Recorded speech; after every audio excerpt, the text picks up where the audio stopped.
Bonjour à tous, je m'appelle Alix, je suis lead développeuse chez Tire Dating et dans mon quotidien, je participe au développement d'une application web dédiée aux garagistes. Aujourd'hui, je vais vous raconter comment notre application s'est robustifiée grâce à la mise en place d'une validation automatique de nos versions. Du chaos à la confiance, dompter un legacy complexe, test après test. Dans un projet vit une équipe de développeurs. Ce n'est pas un projet encombré de pipelines CI complexes, ni de grandes suites de tests automatisés. C'est un projet aux procédures simples, un peu poussiéreuses, où l'on pousse directement en production, où l'on forge des hotfix à la hâte, et où l'on murmure souvent « c'est fixé ». C'est un projet confortable. Un jour, à la porte de notre projet, le destin frappa. 1, 2, puis 3 tickets critiques. Le calme s'en est allé, le doute s'installe. Nous avons beau être confortablement installés dans notre routine, cela ne suffit plus, car sans test, chaque déploiement nous rapproche dangereusement des abîmes. Malgré mes cernes qui se creusent et ma confiance qui s'émousse, la quête devient claire. Mettre en place une véritable procédure de test et redonner à mon équipe la seule chose qui puisse la sauver, la confiance. Ceci est l'histoire d'un voyage semé d'embûches, sans troll ni dragon, mais dont aucun développeur ne revient jamais inchangé. Mon équipe a cette culture de la micro-release, avec 200 versions par an et 0 thèse d'intégration. Oui, 0 thèse d'intégration. Nous avons cette capacité à délivrer vite, et par extension à corriger vite nos bugs. Notre cycle de développement est assez simple. Chaque évolution est développée, buildée, parfois validée par nos PO, puis poussée en production. Pour les bugs, c'est un peu la même chose, sauf que nous corrigeons au ticket. Comme nous n'avons pas de test d'intégration, nos clients sont nos plus fidèles testeurs. Cette façon de faire nous permet d'être très réactifs et de corriger des bugs majeurs en quelques dizaines de minutes, mais je combats les bugs par centaines, quotidiennement, les uns après les autres. Parfois, un bug en provoque un autre, mais notre réactivité nous permet de garder le projet debout. Bug après bug, mes cernes se creusent, la fatigue s'installe et ma confiance en moi et en mon projet s'effrite. PO et développeurs ne peuvent plus continuer ainsi. Il faut réagir avant que le problème de trop ne soit fatal. Mais avec 350 000 lignes de code, 190 sites et de nombreuses API, notre stratégie va devoir prendre en compte tous nos cas d'usage. Comment faire? Par quoi commencer? Ça marche plus. Mon équipe a cette volonté de changer, mais cela ne suffit plus. Je ne suis pas une experte des tests et je n'ai pas assez de recul sur nos procédures. Je vais devoir m'entourer, apprendre à m'organiser, trouver les bons outils. Je vais devoir accepter une chose difficile, laisser entrer d'autres voies, d'autres pratiques, et parfois remettre en question mes certitudes les plus ancrées. C'est donc dans cette équipe fatiguée mais déterminée qu'une feuille de route commence à se dessiner. Dans toutes les histoires, les héros ont le droit à un mentor. Moi, j'ai le droit à un expert QA, sans barbe ni magie, mais doté d'une solide expérience dans ce genre de bataille. Sa sagesse me convainc de commencer par trouver ma CI idéale, celle qui convaincra PO et développeurs de prendre le même chemin. Je compte plus le nombre de réunions qu'il me faut pour trouver ce workflow parfait. Pourtant, après de nombreuses discussions avec les équipes, les DevOps, le QA, un design se dévoile.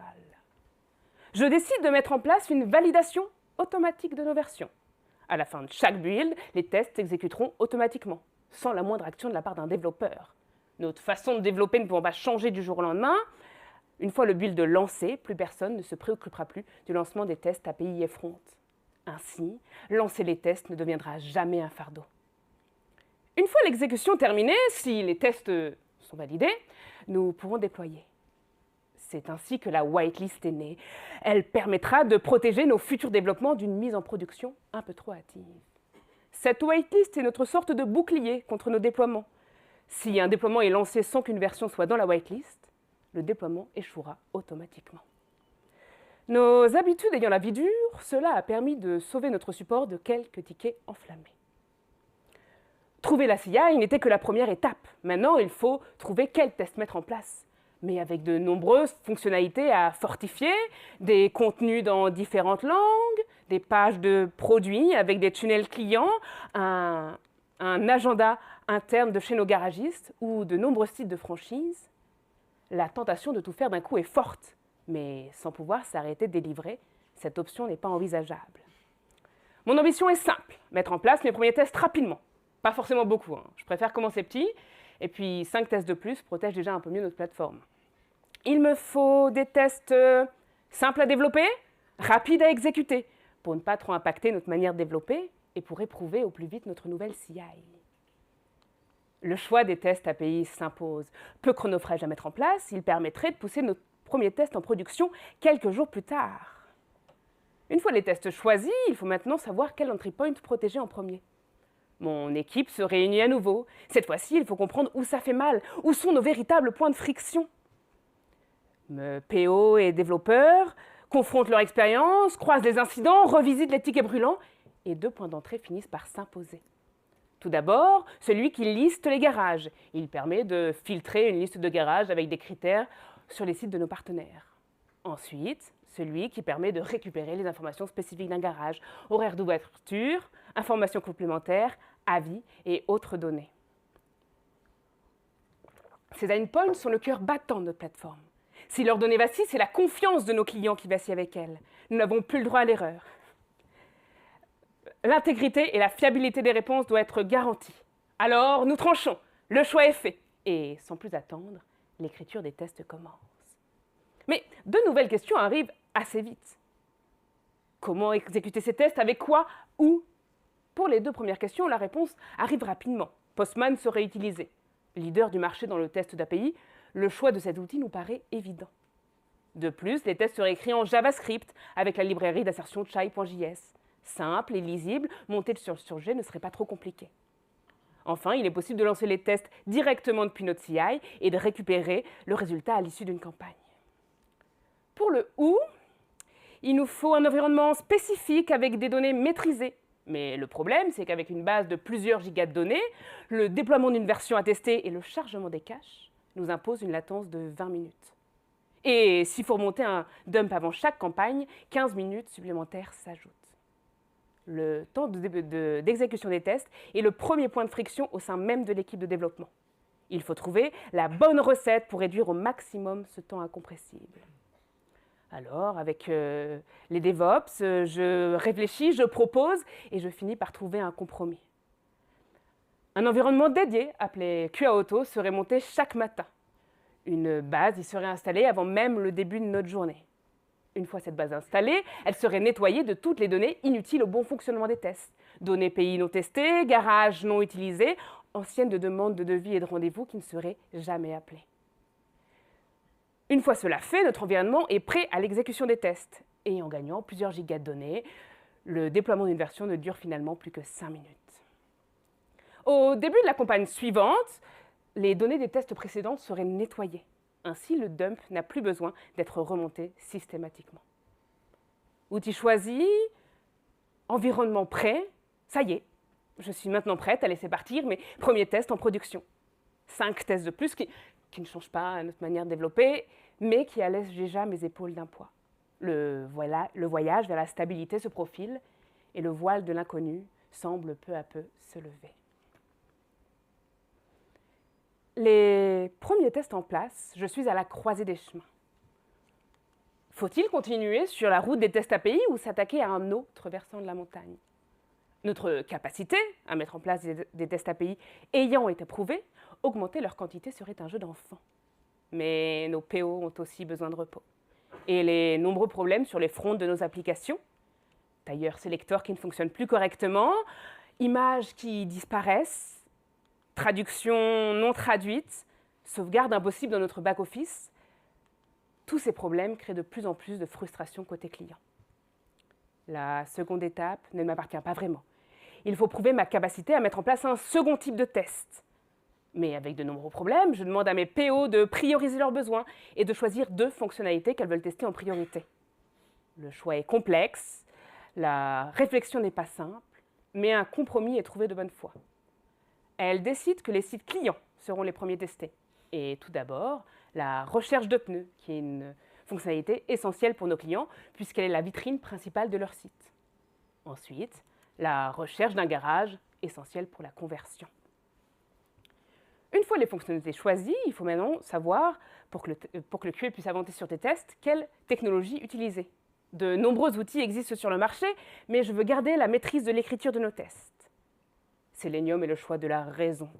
Framework bien connu d'automatisation des tests, permettant de piloter et vérifier le comportement d'un navigateur, le choix de cet outil est évident. De plus, les tests seraient écrits en Java, ce qui permettrait à n'importe quel développeur de l'équipe de monter sur le sujet. Pour leur exécution, il faut une solution qui puisse être lancée depuis notre CI et qui permette de voir les problèmes en cas d'erreur. Mon QA cherche, fouille et trouve. Lambda Test devient notre compagnon de route. C'est une plateforme de tests orchestrée par le cloud qui permet de lancer des tests automatiques sur différents types de navigateurs et de mobiles. Et comme pour Postman, il est possible de l'appeler par API pour récupérer les résultats à l'issue d'une campagne. Outil choisi, techno trouvé.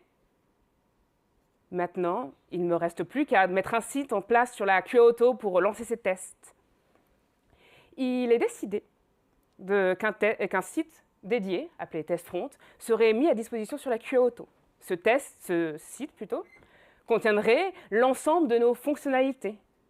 Contenu listé sous toutes les formes dans une même page, images à tous les formats, ensemble de nos blocs et headers sur une même page. Ainsi, les données sont maîtrisées et un changement de titre ou de traduction ne fera pas échouer l'ensemble de nos tests. Utiliser un site client anonymisé aurait pu être une solution, mais cela risquait d'ignorer certains de nos cas d'usage. Alors, après quelques semaines, les premiers tests sont écrits et prêts à être exécutés. La CI est mise à jour, tout est en place. 10 tests de plus pour regagner confiance. PO, Dev et QA sont contents de leur réussite. La seconde étape du voyage est maintenant terminée. Et maintenant, que faire ? Je ne vais pas m'arrêter en si bon chemin. La route est encore longue avant la stabilité. Alors, un nouveau cycle de tests est lancé. Priorisation des fonctionnalités, écriture des tests API, écriture des tests front. Au fil des mois, le nombre de tests augmente. Priorisation des fonctionnalités, tests API, tests front. Des tests sur notre admin, puis sur notre autre application sont ajoutés. Priorisation des fonctionnalités, test API, test front, test après test, exécution après exécution, l'application se stabilise. Après de nombreux mois, les tests mobiles rejoignent notre cycle de test. En se basant sur les mêmes scénarios écrits pour la version desktop, nous écrivons les mêmes tests pour le mobile et nous rattrapons notre retard. Et puis nous recommençons. Priorisation des fonctionnalités, écriture des tests API, écriture des tests desktop, écriture des tests mobiles. La machine est maintenant bien huilée. Elle tourne sans trop d'accrocs, plusieurs fois par jour, des dizaines de fois par semaine, des centaines de fois par mois. Le build est déployé sur la QA Auto, les données des anciens tests sont nettoyées, les tests API, desktop et mobile sont joués, et si leurs versions sont validées, elles sont ajoutées à la waitlist. Les déploiements se passent mieux. Parfois, il arrive encore que des problèmes majeurs arrivent en prod, mais ce n'est pas grave, nous savons réagir, nous corrigeons le problème et nous rajoutons des tests pour que cela n'arrive plus jamais.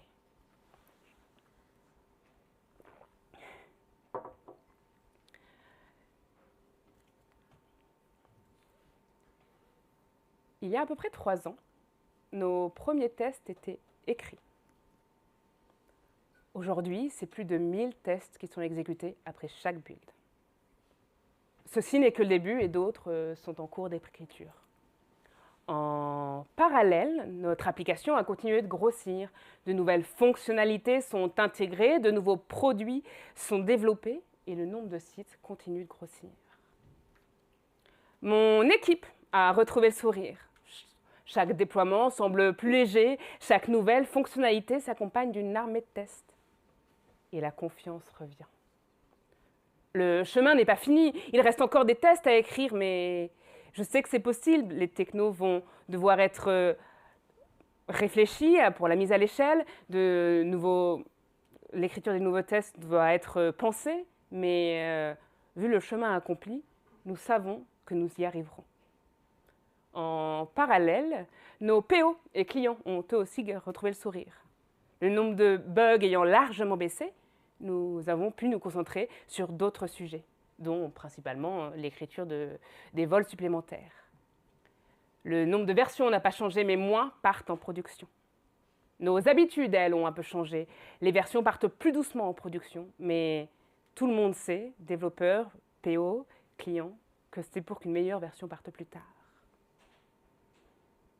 Parfois, je repense à ma vie d'avant. Cette vie, pas si lointaine que ça, où j'avais un projet confortable mais sans test. Convaincue que corriger vite suffisait. Et pourtant, j'ai dû me remettre en question, explorer de nouveaux horizons. Et au fil du voyage, mon projet s'est stabilisé. Mais surtout, j'ai regagné confiance. Déployer n'est plus un pari. Corriger n'est plus une course contre la montre. J'ai appris que chaque pas, aussi petit soit-il, vaut mieux que l'immobilité. Que chaque test, aussi anodin paraît-il, vaut mieux que l'absence de test. Le changement peut faire peur, mais la whitelist est une promesse, celle d'un monde où l'on ose déployer sans crainte et où finalement, tester n'est plus vraiment douter. Merci de m'avoir écouté. Je m'appelle Alix Lefeu-Galliard et je suis développée chez Tailleur des Teams.